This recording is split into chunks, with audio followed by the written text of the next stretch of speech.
히브리서 8장 1절로 13절 말씀입니다. 지금 우리가 하는 말의 요점은 이러한데 제사장이 우리에게 있다는 것이라. 그는 하늘에서 지극히 크신 이의 보좌 우편에 앉으셨으니 성소와 참 장막에서 섬기시는 이시라. 이 장막은 주께서 세우신 것이요 사람이 세운 것이 아니니라. 대제사장마다 예물과 제사 드림을 위하여 세운 자니 그러므로 그도 무엇인가 드릴 것이 있어야 할지니라. 예수께서 만일 땅에 계셨더라면 제사장이 되지 아니하셨을 것이니 이는 율법을 따라 예물을 드리는 제사장이 있음이라. 그들이 섬기는 것은 하늘에 있는 것의 모형과 그림자라. 모세가 장막을 지으려 할 때에 지시하심을 얻음과 같으니 이르시되 삼가 모든 것을 산에서 내게 보이던 본을 따라 지으라 하셨느니라. 그러나 이제 그는 더 아름다운 직분을 얻으셨으니 그는 더 좋은 약속으로 세우신 더 좋은 언약의 중보자시라. 저 첫 언약이 무음하였더라면 둘째 것을 요구할 일이 없었으려니와 그들의 잘못을 지적하여 말씀하시되 주께서 이르시되 볼지어다 날이 이르리니 내가 이스라엘 집과 유다 집과 더불어 새 언약을 맺으리라. 또 주께서 이르시기를 이 언약은 내가 그들의 열조의 손을 잡고 애굽 땅에서 인도하여 내던 날에 그들과 맺은 언약과 같이 아니하도다. 그들은 내 언약 안에 머물러 있지 아니하므로 내가 그들을 돌보지 아니하였노라. 또 주께서 이르시되 그날 후에 내가 이스라엘 집과 맺을 언약은 이것이니 내 법을 그들의 생각에 두고 그들의 마음에 이것을 기록하리라. 나는 그들에게 하나님이 되고 그들은 내게 백성이 되리라. 또 각각 자기 나라 사람과 각각 자기 형제를 가르쳐 이르기를 주를 알라 하지 아니할 것은 그들이 작은 자로부터 큰 자까지 다 나를 알미라. 내가 그들의 불의를 긍휼히 여기고 그들의 죄를 다시 기억하지 아니하리라 하셨느니라. 새 언약이라 말씀하셨음에 첫 것은 낡아지게 하신 것이니 낡아지고 새하는 것은 없어져 가는 것이니라. 아멘. 저는 오늘 우리가 함께 읽은 히브리서 8장 말씀을 가지고 더 좋은 언약이라는 제목을 함께 은혜를 나누고자 합니다.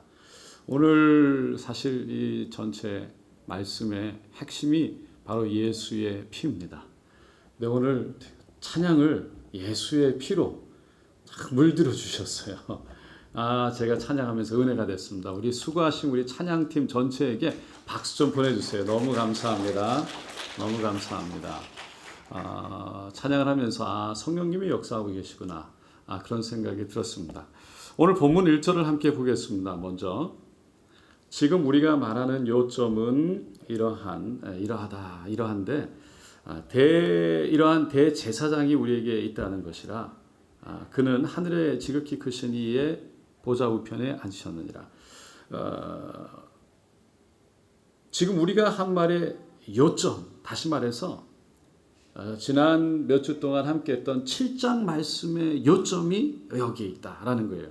그게 뭐냐면 대제사장 있다. 그 대제사장은 살렘 왕 멜기세덱의 반차를 따라서, 그러니까 레위인의 반차를 따라서 온 그 레위 족속의 대제사장이 아니라 바로 살렘 왕 멜기세덱을 통해서 이루어진 바로 예수가 우리의 대제사장이다라는 거예요. 히브리서는 처음부터 끝까지 예수님에게 집중하고 있습니다. 그리고 독자들에게 믿는 유대인들에게 계속해서 그 예수님이 누군지에 대해서 말씀하고 있어요. 예수님이 어떤 분이신가? 우리가 예수를 믿게 됐는데 그분은 어떤 분이신가? 왜냐하면 그분을 정확하게 알아야 정말 그때 로마로부터 오는 핍박, 그 핍박뿐만 아니라 유대인들, 믿지 않는 유대인들로부터 오는 같은 동족에 오는 그 핍박, 그 아픔, 그 고난, 이런 것들을 다 이겨나갈 수 있기 때문에, 그래서 예수를 버리지 않고 예수 안에 있기 위해서 정말 예수가 누군지를 정확하게 알지 못하면 오늘날도 다가오는 유혹 속에, 다가오는 손짓 속에 그냥 믿음을 놓아버리고 달려가게 되는 것이죠. 그래서 이 히브리서 기자는 계속해서 말하고 있습니다. 앞에서 우리가 7장에서 살펴보았듯이 히브리서 기자는요, 7장 한 장 내내 예수님을 레위 그 제사장들보다 훨씬 우월한 우리의 대제사장이 된다는 그거를 12가지로 계속해서 설명을 했어요. 첫째는 예수님은 레위 제사장보다 훨씬 우월한 멜기세덱과 동일한 제사장이다. 둘째로 예수님은 육신에 속한 법, 율법을 따라서 세워진 것이 아니고 율법을 따른 것이 아니라 생명의 능력을 따라서 세워지신 분이다. 셋째로 예수님은 멜기세덱의 계율을 따르는 제사장이다. 넷째로 예수님은 하나님의 맹세로 세워진 제사장이다. 다섯 번째로 예수님은 영원한 그의 직분이 보장된 영원하신 제사장이다. 여섯 번째로 예수님은 더 좋은 언약의 보증이 되시는 제사장이며, 일곱 번째로 예수님은 우리를 온전히 구원하실 수 있는 제사장이고, 여덟 번째로 예수님은 항상 살아서 우리를 위하여 간구하시는 제사장이며, 아홉 번째로 예수님은 우리의 합당하신 우리의 모든 필요를 채우시는 제사장이고, 열째로 예수님은 하늘보다 높이 되신 그런 제사장이며, 11번째로 예수님은 레위 대제사장처럼 자기 죄를 위하여 제사를 바쳐야 할 필요가 없는, 자기 죄를 위해서 제사를 드려야 될 그럴 필요가 없는 제사장.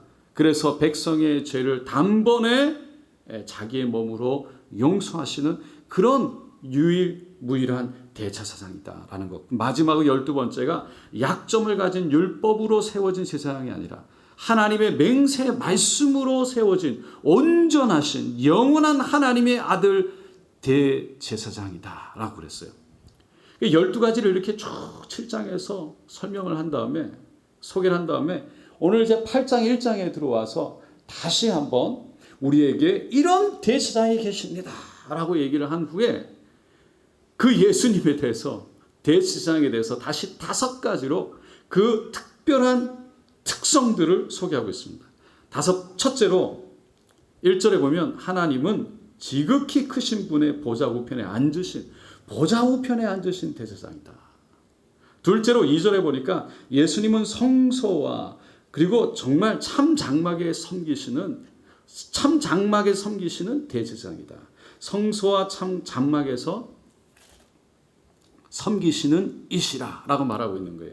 세 번째가 6절에 보면 예수님은 더 아름다운 직분을 얻으신 제사장이다. 그러니까 6절에 그러나 이제 그는 더 아름다운 직분을 얻으셨으니 라고 말합니다. 그리고는 넷째가 더 좋은 약속으로 세우신, 그러니까 예수님은 더 좋은 약속으로 세우신 대제사장. 다섯 번째가 그리고 더 좋은 언약의 중보자. 그래서 5가지로 6절에서 얘기하고 있습니다. 여기에서 히브리서 기자가 강조하는 건 우리에게 이런 대제사장이 있다. 여러분에게 이런 대제사장, 여러분을 위해서 함께 하시고 그 자신을 아낌없이 내어주시고 여러분의 대언자가 되어주시고 여러분들을 지키시고 보호하실 뿐만 아니라 이 땅에서도 함께 하시는 바로 예수님이 함께 하시는 줄로 믿습니다. 그리고 이것이 우리가 믿는 신앙이고 이것이 우리에게 능력이 되고 지혜다라고 말합니다. 그러면서 이렇게 좋은 분, 대제사장 예수, 레위 제사장보다 훨씬 더 나으신 그분, 유대 민족은 레위 제사장을 통해서 하나님께 나아가지고 그들의 죄를 용서받지만 이런 레위 제사장이 아닌 우리에겐 진짜 예수라는 그 우리를 중보하는 하나님께 나아가는 바로 우리의 죄를 위해서 자신을 아낌없이 내어주신 이분이 우리와 함께한다. 그러니까 유대 민족의 유대 교회에 빠지지 말고 거기에 들어가지 말 것을 다시 한번 말하면서 이렇게 좋은 분을 보고 다른 데 눈을 돌리지 말 것을 얘기하고 있는 거예요. 오늘 본장 히브리서 8장의 핵심은 오늘 설교 제목에서도 여러분 보셨지만 언약이라는 단어가 있습니다. 언약이라는 건 약속이에요. 여기서 언약은 10절에서 말하는 것처럼 나는 그들에게 하나님이 되고 그들은 내게 백성이 되리라. 하나님이 우리의 하나님이 되시고 그리고 우리는 하나님의 백성이 된다라는 그 언약을 말하고 있어요. 이거를 이스라엘 백성들에게 이 언약을 구약에서 줄 때는 선민, 선택된 민족, 선민 계약이다라고 그랬어요. 그래서 이 언약에 의해서 이스라엘 회중은 하나님의 소유가 되고요. 이스라엘 백성은 그리고 제사장의 나라 거룩한 백성이 되는 거였어요. 근데 이 선민 계약인 언약에 대해서 그 구약 성경에 하나님이 이스라엘 백성을 선택한 선민 계약에 대해서 뭐라고 그러냐면 7절에 보면 첫 언약이라고 말합니다. 그것을 첫 언약이라고 표현하고 있어요. 그리고 둘째 언약, 둘째 것이라고 그러는데 그 둘째 것에 대해서는 8절에 그 다음 절에 보면 새 언약이라고 말하고 있습니다. 저 첫 언약이 무흠하였더라면 둘째 것을 도구할 일이 둘째 것을 요구할 일이 없었으려니와 그들의 잘못을 지적하여 말씀하시되 주께서 이르시되 볼지어다 날이 이르니 내가 이스라엘 집과 더불어 새 언약을 맺으리라. 그러니까 하나님의 선민 계약에는 첫 언약, 옛 언약, 구약 시대에 맺은 언약이 있고 두 번째 언약이 있는데 그건 새 언약, 다시 말해서 신약에 와서 우리에게 맺어준 언약이 있다는 거예요. 그 첫 언약이 있는데 그러면 왜 하나님은 새 언약을 우리에게 주셨는가? 오늘 읽은 말씀을 보니까 모세가 시내의 산에서 받았던 그 첫 언약에 흠이 있다라고 얘기하고 있어요. 7절에 보면 첫 언약이 무음하였더라면 둘째 것을 요구할 일이 없었으려니와 그러니까 첫 언약에 흠이 없었다면 두 번째 언약이 필요하지 않았을 텐데 여기서 흠이 있다는 건 율법이 죄를 지난주에 말했던 것처럼 어떻게 한다고요? 드러내는 거예요. 보여주는 거예요. 죄를 나타내는 거예요. 죄를 깨닫게 하는 거예요. 율법은. 그런데 그 율법이 죄를 깨닫긴 하지만 우리의 죄를 씻지는 못하는 거예요. 율법이 우리의 죄를 용서하는 게 아니에요. 그래서 그 죄를 씻어주는 게 아니기 때문에 다시 말해서 율법 자체만 가지고는 우리가 죄인인지를 깨달을 뿐이지 율법을 통해서 우리가 의인이 되는 건 아니에요. 우리를 구원할 수 없어요. 그래서 하나님은 사람들을 구원하기 위해서 새로운 언약을 주셔야만 한 거예요. 그 새 언약에 대해서 히브리서 기자는 구약은 본문의 13절의 말씀대로 낡아지고 쇠하여지고 없어져 가는 것이지만 신약의 6절의 말씀대로 새 언약은 더 좋은 언약이다 라고 말하고 있습니다. 13절에 새 언약이라 말씀하셨으면 첫 것은 낡아지게 하신 것이니 낡아지고 쇠하는 것은 없어져 가는 것이라. 첫 것, 첫 열매, 첫 언약, 다시 말해서 옛 언약을 말하는 거예요. 유대의 의식 속에는 하나님에 대해서 언약의 하나님이라는 생각이 뿌리가 늘 깊이 있었어요. 그래서 구약 성서의 언약은 유대 민족에게 흥망성쇠를 가능하는 어떤 잣대와도 같았어요. 무슨 말이냐면 유대 민족이 왜 그렇게 어려운 시련들, 고난들, 아픔들, 멸망의 시간 다시 일어나고 회복돼 일어나는 그 모든 과정 속에는 언약이 핵심의 키로 있었다는 거예요. 다시 말해서 언약이 뭐였어요? 하나님이 그 백성의 하나님이 되고 백성은 하나님의 백성이 돼야 되는 거예요. 하나님만이 하나님이 돼야 됐어요. 그런데 그들은 그 언약을 지키지 않고 하나님을 버리고 다른 것을 따라갈 때, 우상을 따라갈 때, 다른 신을 쫓아갈 때 하나님은 그들을 돌이키기 위해서 결국은 언약이 깨어져서 그들은 결국은 어려움과 고난과 아픔 속에 하나님께 돌아오게 되는 거예요. 다시 말해서 언약이 주어졌는데 그 언약을 얼마나 그들이 잘 지켰느냐에 따라서 그 언약을 얼마나 하나님 안에 그들이 신실하게 지켰느냐에 따라서 그들의 삶이 흥망성쇠를 왔다 갔다 한 거예요. 하나님은 유대 민족에게 시내산에서 모세를 통해 언약을 주셨어요. 그 언약에 대해서 출애굽기 24장에 보니까 1절로 11절에 그 언약이 체결되는 장면이 나옵니다. 1절에 3절을 보면 하나님이 모세에게 참 이렇게 내가 언약을 세우겠다 말씀을 하시고 이런 말을 하겠다고 말한다고 백성들에게 가서 언약을 세울 텐데 어떻게 생각하냐 백성들에게 물어봐라. 그래서 백성들이 그 하나님이 하시는 말씀 우리가 다 준행하겠습니다라고 대답을 해요. 그래서 모세가 이제 본격적으로 엄숙한 언약식을 하나님과 진행합니다.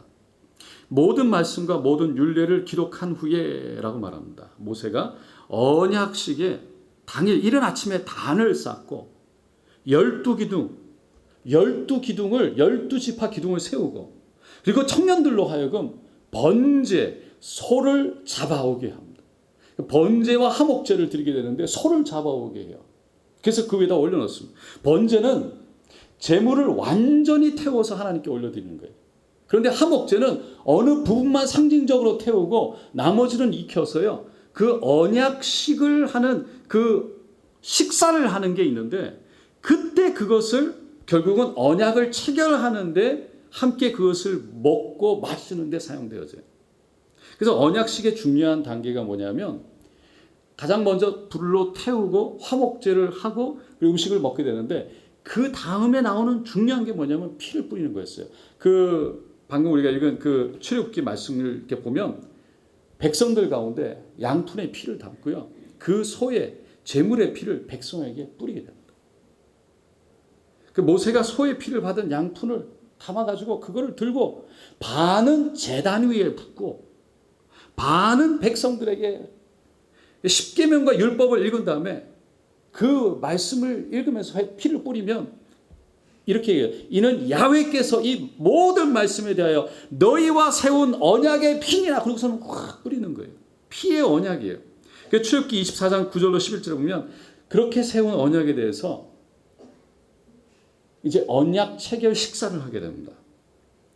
9절에 모세와 아론과 나답과 아비후와 이스라엘 장로 70인이 올라가서 그 대표된 하나님께 나아가서 10절에 이스라엘 하나님을 보니 그 발 아래에는 청옥을 편든 하늘이 같이 청명하더라. 하나님의 임재가 있었다는 것이고요. 11절에 하나님이 이스라엘 자손의 존귀한 자들에게 손을 대지 아니하셨고 그들은 하나님을 뵙고 먹고 마셨더라. 그래서 하나님께 나아간 자들이요 하나님과 언약을 하는 가운데 그렇게 언약을 체결하는 식사를 한 거예요. 신약에 들어와서 이 비슷한 장면이 하나 나옵니다. 어디에 나오냐면 마가의 다락방 2층이었어요. 예수님이 잡히시기 전날 밤에 마지막 유월절 식사를 제자들과 합니다. 그리고 그 식사를 하는 장면을 사도 바울이요 고린도전서 11장 23절 26절에 이렇게 표현합니다.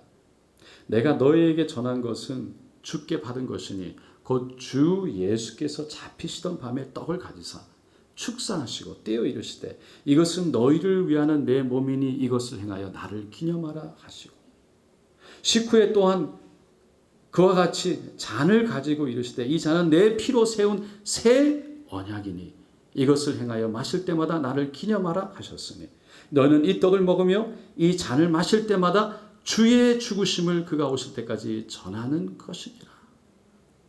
그러니까 예수님이 내가 이제 새로운 언약을 준다. 피의 언약을 세운다. 그러면서 결국은 예수님이 십자가에 돌아서 그 피를 흘릴 그 피를 상징적으로 지금 잔을 통해서 보여주신 거예요. 그래서 이 잔을 우리가 그 성찬할 때마다 받을 때마다 예수를 생각하는 것은 그 예수의 피가 언약의 피라는 데 집중되어 있는 거예요. 이 피가 하나님과 나와 언약의 피라는 거예요. 그거를 먹고 마시면서 우리가 기억하는 거예요. 나를 자녀 삼으신, 나를 백성 삼으신, 그리고 나의 하나님 되신 그 하나님. 그래서 내 피로 세운 새 언약. 출애굽기 24장에 보면 옛 언약. 가장 큰 특징은 소의 피를 바로 그 이스라엘 백성들에게 뿌리면서 그리고 그 피로 인해 언약이 세워지는 거예요. 근데 새 언약의 특징은 뭐냐면 예수의 피가 이 땅에 뿌려져서 그 피로 말미암아 그 피를 믿고 이제 그 피를 받아들이는 믿음으로 받아들이는 사람들마다 그 언약에 들어간다는 거예요. 믿음으로. 히브리서 기자는요. 그 새 언약을 더 좋은 언약이다라고 말하고 있는 겁니다. 그러니까 더 좋은 언약은 바로 예수의 피의 언약이라는 거예요. 모세가 뿌렸던 소의 피의 언약이 아니라 이제는 우리에게 예수를 통해서 얻어진 정말 좋은 언약이 있다. 그 언약의 피는 짐승의 피로 이루어진 것이 아니라 바로 하나님의 아들, 영원한 생명, 그분의 피로 우리에게 주어진 것이다 라는 거죠. 할렐루야. 한 6년 전에 한 중국에 한 가난한 아버지가 화상을 좀 크게 입은 그 딸을 위해서 마취도 제대로 하지 않고 피부를 떼어서 그 딸에게 준 이야기가 화제가 된 적이 있습니다. 링서우현, 가난한 농부 출신이었어요. 그 아버지 이름이 두진후이라는 분인데 중국의 하북성 성가장시라는 곳, 거기에 여우 아이 병원에 중환자실에 딸아이를 수술대에 올리게 됐습니다. 그때 딸의 나이가 란란인데 이 딸이 5살이었어요. 란란이 그러니까 2011년이었어요. 8월 16일이었는데 비닐하우스에서 엄마가 그거를 좀 따뜻하게 하려고 보온하려고 난로에 불을 붙이다가 그 전체가 불이 붙으면서 이 아이의 전신의 40%가 3도 화상을 입게 됩니다. 어머니가 병아를 키우던 그 비닐하우스였어요. 근데 엄마는 팔과 등을 다쳤지만 이 아이는 너무 많이 다친 거예요. 그 란란의 아버지가 두진후이가 집에서 약 40km 정도 떨어진 그 다른 도시에서 하역부로 일하는, 그러니까 별로 돈을 벌지 못한 거죠. 어머니는 집에서 닭을 키우고 그리고 노부모를 섬기고 그리고 아이 포함해서 6식구의 생계를 꾸려왔는데 란란이 너무 심하게 화상을 입어서 3차례 수술을 했지만 목숨은 건졌는데 피부가 너무 많이 녹아내린 거예요. 그래서 피부 이식 수술이 해야 했어요. 근데 그 피부 이식을 아무 피부나 받을 수 없어서 아버지의 피부를 받게 됩니다. 그런데 앞에도 말씀드렸지만 돈이 없는 거예요.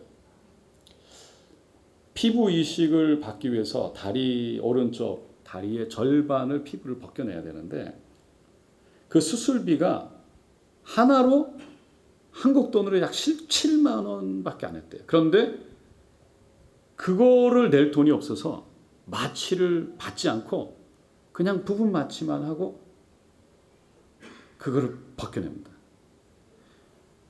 근데 두진후이가 전신 마취보다 너무 고통스럽고 위험한 극부 마취, 아주 부분적으로만 그리고서는 그 수술을 하는 가운데 온 몸에 땀이 흐르고 뭐 어쩔 수가 없는, 그런데 그렇게 수술을 하면서도 의사에게 내 살을 떼어내는 고통은 아이에 비하면 아무것도 아닙니다.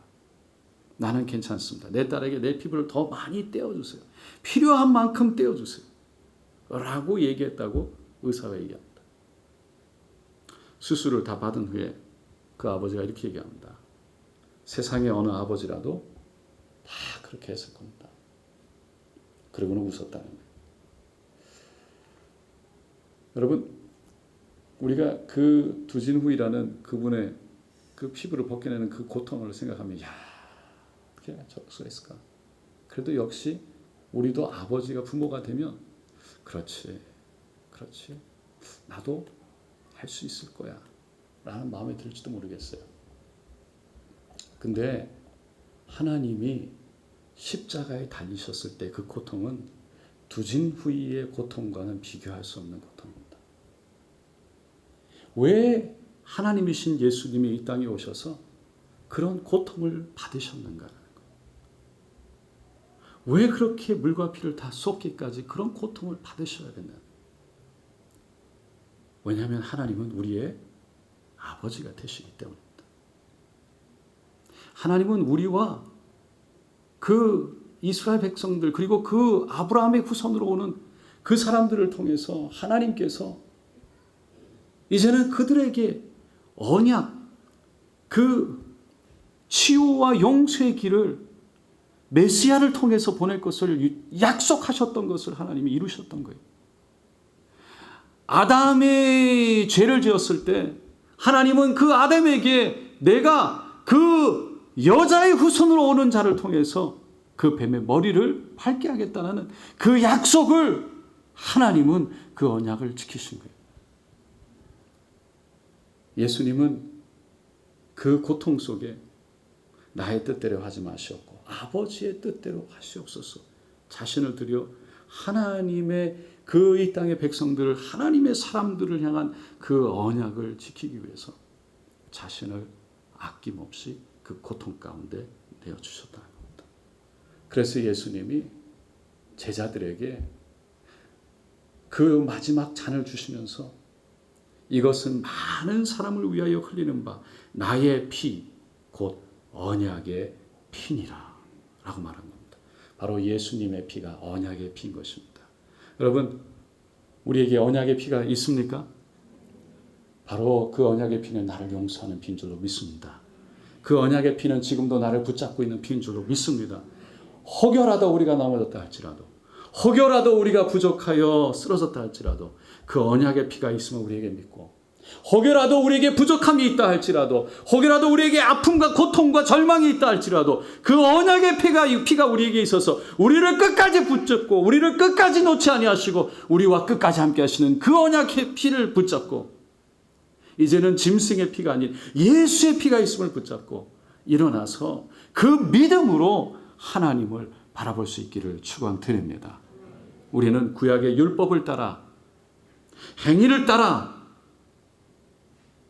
구원을 얻는 것이 아니라 언약의 피를 따라 은혜로 구원 얻게 된 줄로 믿습니다.